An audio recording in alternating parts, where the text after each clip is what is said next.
Hey guys, welcome to my channel. ഞാൻ ആദ്യമായിട്ടാട്ടോ എൻ്റെ വീഡിയോയ്ക്ക് ഞാൻ വോയിസ് ഇടുന്നത് കേട്ടോ. ഇന്നത്തെ എൻ്റെ മോർണിംഗ് എന്താണെന്ന് നമുക്ക് നോക്കാം. എന്നത്തെയും പോലെ ഒരു ചായയിൽ നിന്നായിരിക്കട്ടെ രാവിലത്തെ തുടക്കം. ചായ കുടിക്കാതെ ഒരു കാര്യം നടക്കത്തില്ല കേട്ടോ എനിക്ക്.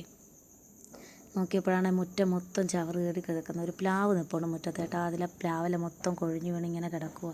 നോക്കിയപ്പോൾ എൻ്റെ പൂച്ചക്കുട്ടനാണെങ്കിൽ അവിടെ ആ പൂച്ചയുടെ ഇടയിൽ ഇങ്ങനെ ഇരുന്ന് എന്നെ കളിപ്പിക്കുക കേട്ടോ. എൻ്റെ പൂച്ചക്കുട്ടൻ അങ്ങനെ മുറ്റമൊക്കെ തൂത്ത് കണ്ട അവൻ അവിടെ ഇരുന്ന് ഇങ്ങനെ കളിക്കുക.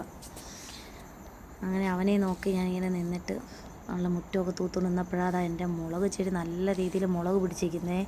3 പ്രാവശ്യമായിട്ടാണ് ഈ മുളക് ചെടിയിൽ മുളക് പിടിച്ച് നിൽക്കുന്നത് കേട്ടോ. നല്ല മുളകുണ്ട് കേട്ടോ. എല്ലാം വിളഞ്ഞ് നിൽക്കുക, പാകത്തിന് പരുവായി നിൽക്കുക എല്ലാം കേട്ടോ. അപ്പം അങ്ങനെ അവനെ എൻ്റെ കൈ കെട്ടിയിരിക്കുക. അവനെ വിരുവിരിപ്പാവൻ കയ്യിലിരിക്കത്തില്ല, അവൻ നല്ല ഓടി അങ്ങ് പോകും എൻ്റെ കയ്യിൽ നിന്ന് കേട്ടോ. പിന്നെ ഇനി രാവിലത്തെ ചടങ്ങെന്ന് പറഞ്ഞാൽ ബ്രേക്ക്ഫാസ്റ്റ്. രാവിലെ വലിയൊരു ജോലിയാണ് ബ്രേക്ക്ഫാസ്റ്റ് ഉണ്ടാക്കൽ കേട്ടോ. കുട്ടികൾക്ക് അവർക്ക് ഇഷ്ടമുള്ള ഫുഡുകളല്ലേ ഉണ്ടാക്കി കൊടുക്കേണ്ടത്. ഇപ്പോൾ ഇന്നത്തെ ബ്രേക്ക്ഫാസ്റ്റ് എന്ന് പറഞ്ഞാൽ അത് ഇടിയപ്പവും കിഴങ്ങറി ഉണ്ടാക്കാമെന്ന് വിചാരിച്ചു.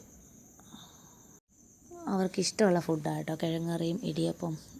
അതും മാത്രമല്ല കുറച്ച് ഹെൽത്തി ആയിട്ടുള്ള ആവിയിൽ പുഴുങ്ങുന്ന ഇടിയപ്പമൊക്കെ ഹെൽത്തിയാണ്. അപ്പോൾ അവർക്ക് ഫുഡ് രാവിലെ ഞാൻ കൊടുത്തു വിടും. അവന് മോള് രാവിലെ ട്യൂഷന് പോകുന്നതാണ്. അപ്പോൾ മോൾക്ക് രാവിലെ ഫുഡ് കൊടുത്തു വിടണം. അപ്പം ഇടിയപ്പവും കറിയും ഉണ്ടാക്കി അവർക്ക് ചൂടോടെ കഴിച്ചുകൊണ്ട് പോകുന്നത് ഭയങ്കര ഇഷ്ടമാണ്. അപ്പോൾ അതിൻ്റെ ഇടിയപ്പവും മോൾക്ക് കഴിക്കാനെടുത്ത് കൊടുക്കുക കേട്ടോ. കഴിക്കുന്ന സമയത്ത് എനിക്ക് വേറെ ജോലിയുണ്ട്.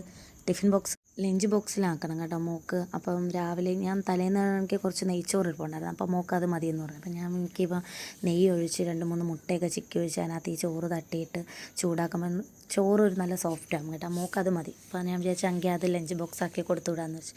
അപ്പോൾ ആളടുത്ത് നിൽപ്പുണ്ട്. ലഞ്ച് ബോക്സ് ആക്കാവുന്ന സമയത്ത് ഇങ്ങനെ പറഞ്ഞുകൊണ്ടിരിക്കുക, നമ്മൾ തോന്നിയ നിറച്ചിട്ട് എൻ്റെ ഫ്രണ്ട്സിനൊക്കെ കൊടുക്കണം എന്നൊക്കെ പറയുന്നത്. അപ്പം ഞാനത് നിറച്ചിട്ടിട്ട് ഒരു പൈനാപ്പിളൊക്കെ കട്ട് ചെയ്ത് വെച്ച് അടച്ച് കൊടുത്തു. ആൾ ധൃതിയിൽ നിൽക്കുവാണ്. ഇറങ്ങി ഇപ്പോൾ ഒറ്റ ഓട്ടം ഓടുവാണ്. ഇനിയൊരു നിൽപ്പില്ല കേട്ടോ. ഇപ്പോൾ അങ്ങ് പോയി കഴിഞ്ഞാൽ ഇനി അടുത്തത് എൻ്റെ മോനെ റെഡിയാക്കി വിടുക എന്നാണ്. മോനും റെഡിയായി നിൽക്കുവാണ്. അവനെ വിടേണ്ടതാണ്. അവനെ കൂടെ വിട്ടേ എൻ്റെ ജോലി തീർന്നു.